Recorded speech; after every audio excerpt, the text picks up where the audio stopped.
दर्शक बंधु बांग्लादेश विपक्ष मैच में भारतीय दल रे कोच गौतम गंभीर बड़ परिवर्तन करिसेंती। फॉर्म में नथिबा खेलाड़ी को दल बाहर करी नुआ 4 जन खेलाड़ी को दल रे शामिल करिसेंती।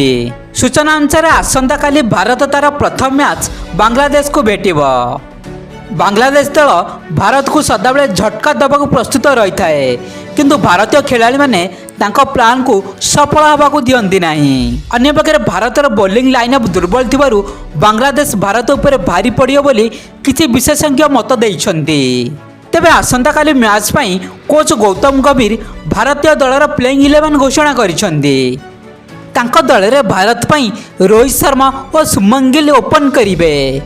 गिल एबे बहुत भल फॉर्म रे अछंती, सेतिपई तांकु से दल रे शामिल करिसेंती। यहाँ पर तृतीय स्थान में विराट कोहली भारत पर खेलिबे। विराट को ऊपर समस्त नजर रहिबो।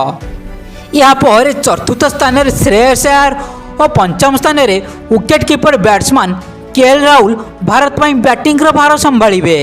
पंत को आंठू आघात लगी दल में सामिल करना। यहाँ पर हार्दिक पांड्या षष्ठ और सप्तम स्थान में रवींद्र जडेजा भारत पर खेलिबे।